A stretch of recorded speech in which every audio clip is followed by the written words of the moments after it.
You have looked at these mountains your whole life and been told the record is closed. It is not. Somewhere on the upper slopes of the Blue Mountains, a bird nobody has confirmed alive since 1879 may still be nesting in the dark, and no one can prove it is gone. That is number 1. Above the coffee and the cloud, eastern Jamaica hides 11 things the island has never been able to explain. Number 11. Clydesdale sits in the pine above the Clydesdale to Cinchona Trail in rural St. Andrew, at the point where the road stops pretending to be a road. There, wrapped in overgrown grass and rows of planted pine, stand the ruins of a coffee pulping mill built in the 1820s, when this slope was cleared and worked at the height of Jamaica's plantation economy. These are the same hills that would later give the world Blue Mountain coffee, but the mill that once processed the cherries here has been left to rot. The machinery is still bolted where it was last used. What the record does not hold is the ordinary part. Nobody kept the names of the enslaved people who carried the cherries up here and turned that wheel before the whole place was abandoned. A working estate was left on a mountainside so steep that even reaching it today needs 4-wheel drive and a dry morning, and the mill was never dismantled or salvaged, simply surrendered to the forest. It is one of dozens of these old coffee works scattered through the eastern hills, most of them never mapped, never excavated, never given so much as a plaque. The iron is rusting exactly where the last workers set it down 2 centuries ago. And Clydesdale is only the road in, because the thing waiting further up that same trail makes far less sense than an abandoned mill. Number 10. Newcastle clings to the mountainside above Kingston in St. Andrew at 4,000 feet, and it exists because of something the British could not explain. In 1841, Major General Sir William Maynard Gom noticed that his soldiers were dying of yellow fever in droves at Up Park Camp on the hot Ligonier Plains below, while men stationed higher on the mountain survived. He could not tell you why. Nobody could. The link between the fever and the mosquito that carried it would not be established for another 60 years. So Gom simply moved the troops uphill on the strength of a pattern he did not understand, cut a parade ground into the slope, and built barracks, a hospital, and a chain of stone buildings at an altitude the disease did not seem to reach. It worked. The men stopped dying, and the camp became a permanent hill station for the British garrison. Newcastle is still a Jamaica Defense Force training camp today, and the parade ground still carries the painted crests of the regiments that passed through, alongside an old cannon and re-roofed barracks. But above it sits the shell of a military hospital, its wards long emptied, standing in the mist where soldiers were once sent to recover or to die. A whole garrison was relocated on the basis of a mystery no one had solved. The buildings are still there. Higher still, the mountains stop being about soldiers and start being about the ground itself. Number 9. Bath Botanical Garden lies in the town of Bath in St. Thomas, and it is the second oldest botanical garden in the Western Hemisphere. Established in 1779 by a statute of the Jamaica House of Assembly, beaten only by St. Vincent. It was wired into the Empire's plant network, exchanging specimens with Kew Gardens in London. In February 1793, the man whose crew had mutinied on the Bounty arrived here. Captain William Bligh, on his second breadfruit voyage aboard HMS Providence, had 346 plants carried 6 miles overland on the heads of bearers and set down in this garden, including 66 breadfruit specimens from Tahiti. The ackee, now Jamaica's national fruit and named Bligia sapida after him, entered the island through the same pipeline, and years earlier, a captured French ship had emptied its cargo of mangoes, cinnamon, and jackfruit into these same beds. This was one of the most ambitious plant transfers of the age, and yet the crop it was built around was rejected. For 2 generations, the enslaved population would not eat the strange fruit, and much of it was fed to pigs. Then the Sulphur River took the garden. Repeated flooding tore through the beds again and again, and what once held Bligh's living cargo has been reduced to a fraction of its old ground. Which of the original trees still stand in it, brought here on a ship more than 2 centuries ago, is something no one has ever fully cataloged. The garden is still there, half remembered. 2 kilometers from a spring that makes even less sense. But before the water, this parish belonged to a man the maps could never quite pin down. Number 8. Three-Fingered Jack haunted the road through the eastern edge of the Blue Mountains in the old parish of St. Thomas in the east. And more than 2 centuries later, nobody can tell you who he actually was. Jack Mansong escaped slavery around 1780 and led a band of runaways out of these hills, robbing and killing travelers on the mountain road until the colony printed a proclamation for his capture in the Royal Gazette and put a price on his head. He was run down and killed in early 1781 by a Maroon named Reader. And then something strange happened. He became a legend the record could not contain. His reputation rested partly on Obeah, the spiritual power the colonists both feared and used against him. And within 20 years, over 20 accounts of his life had appeared in Britain, along with a stage version, Obi or Three-Fingered Jack, that ran in London theaters for years. Yet the basic facts stay open. Was he born in Jamaica or carried across the Middle Passage? By legend, he stood close to 7 feet tall, though even that is unverifiable. Where in these mountains was the hideout that was still being printed on maps of the island as late as the official survey of 1802? A roadside marker near Bull Bay honors him, but the man behind it is guesswork. His hideout has never been securely located. And the people who killed him came from a town in these same mountains that guards a mystery of its own. Number 7. Moortown sits deep in the Rio Grande Valley of Portland, founded in 1739 when the Windward Maroons signed their treaty with the British. Took 500 acres of mountain land they had never surrendered by force and agreed in return to stop harboring runaways. This was the community that once signaled across the valleys with the Abeng horn and fought the colony to a standstill. And to this day, it is still governed by its own colonel and a council of elders. At one end of the town is a monument called Bump Grave, and the plaque on it states plainly that beneath this spot lies the body of Nanny of the Maroons, the guerrilla leader who is today the only woman among Jamaica's 7 national heroes and whose face is on the $500 note. The trouble is that no one can confirm she is there. Nanny's life is documented mostly through the reports of the people trying to destroy her, and the location of her actual grave was never recorded at the time. Whether her remains lie under Bump Grave or somewhere else in these hills, or were lost entirely, is a question the historical record simply cannot close. A national heroine on the currency, and her resting place is a matter of faith. The grave is still tended, still flying both the Jamaican and the Maroon flag. And the range that hid her people is built to keep exactly this kind of secret. Number 6. The John Crow Mountains rise on the far side of the Rio Grande Valley from the Blue Mountains, spanning Portland and St. Thomas, and they are made of something entirely different.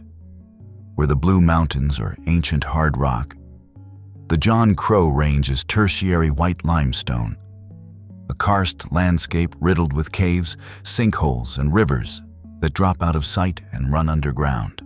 Together, the 2 ranges became Jamaica's first UNESCO World Heritage Site in 2015, listed for both their nature and their maroon history, and they shelter species found nowhere else, from the Jamaican boa to the Jamaican blackbird. And still, this is one of the least explored places in the Caribbean. The slopes are near vertical, permanently wet, and so densely forested that there are almost no trails into the interior at all. Inside its caves lives the greater funnel-eared bat, a rare species that survives in a handful of limestone chambers and almost nowhere else on Earth. Beyond that, the honest answer is that no one knows what is in there. Jamaica has over 1,000 recorded caves, and the John Crow system is among the worst surveyed, because getting a survey team onto that terrain is close to impossible.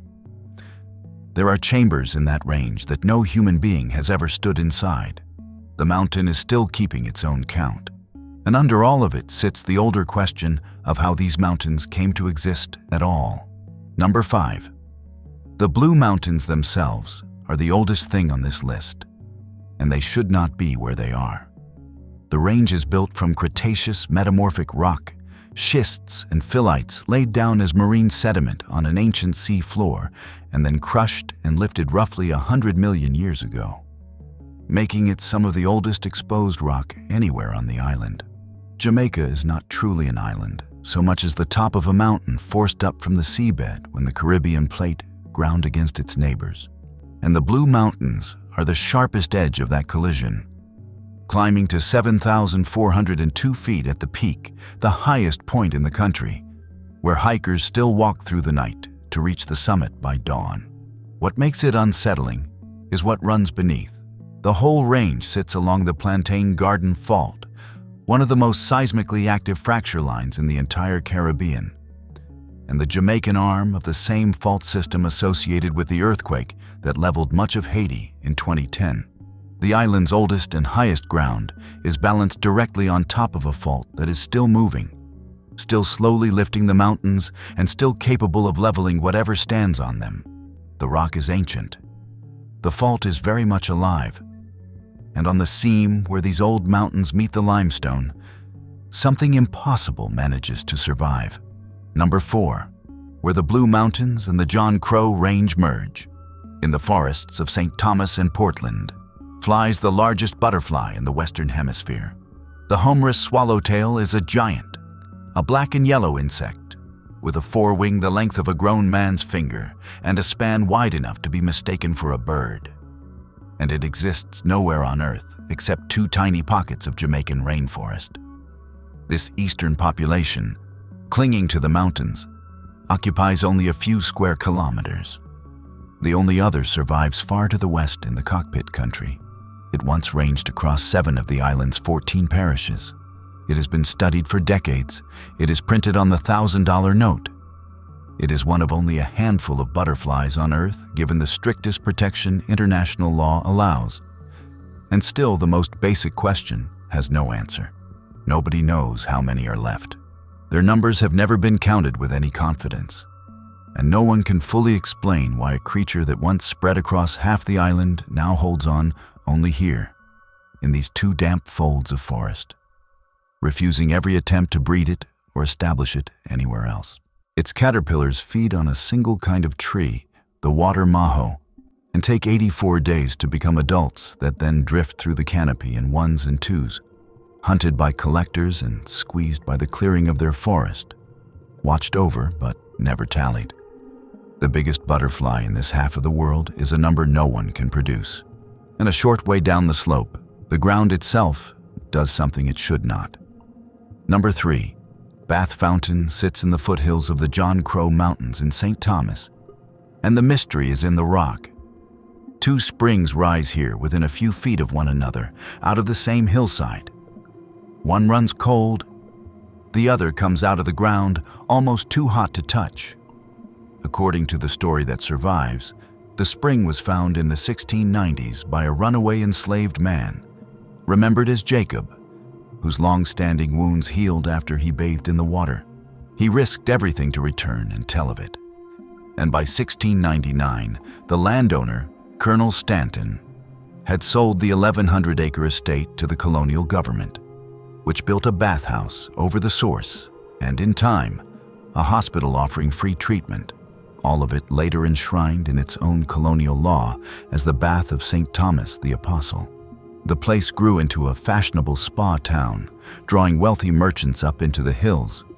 And for more than 300 years, people have soaked here for rheumatism and skin disease in water heavy with sulfur, lime, and magnesium, blended from hot and cold before it ever reaches the baths.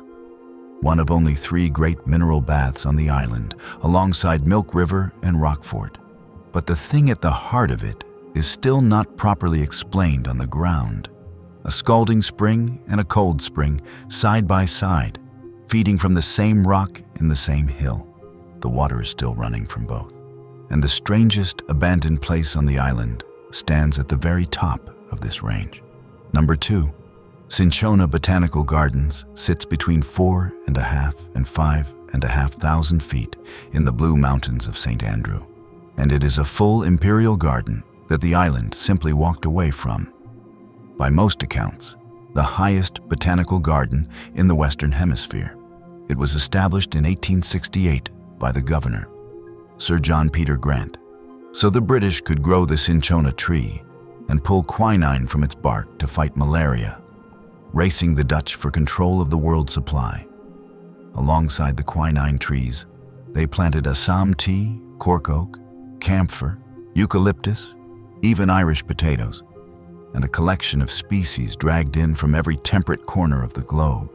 And for a while, this was one of the most important high-altitude research gardens in the hemisphere, leased in turn to the New York Botanical Garden and then the Smithsonian. Then the price of quinine collapsed, and the world lost interest. What is left is a garden slowly returning to wilderness at the top of the island, reachable only by four-wheel drive up a broken track, tended by most accounts by a single caretaker. Its buildings falling in, reportedly with only one cinchona tree still standing. The rest is a collection of trees and shrubs from across the planet that almost no one has relabeled, growing wild and largely unidentified in the cloud. And it was here, digging the ground for this very garden, that people last found a nest belonging to number one. The Jamaica petrel, known locally as the blue mountain duck, is the most important unanswered question in these mountains, because no one can tell you whether it is alive or extinct. It is a dark seabird that spent its days far out over the open ocean and returned only at night, burrowing into the soft earth of the highest slopes of the Blue and John Crow Mountains to nest in total darkness. Its breeding ran through almost the whole year, from September to July, every stage of it hidden underground. It was considered common in these hills into the early 19th century, first described from specimens taken here in the middle of that century. And then it thinned out fast, most likely as the rats and mongooses the colonists had loosed on the island found the burrows. The last confirmed bird was collected in 1879. The last known nest was reportedly turned up in 1868, in the ground being dug for cinchona. Since then, nothing's certain. It is officially listed as critically endangered and possibly extinct, and organized searches through the late 1990s found no trace of it. And yet, it will not lie down. Petrels are nocturnal and nest underground, which is exactly how a bird could vanish from the record for a century and still be there. A hunter on a John Crow Ridge has described birds that match it.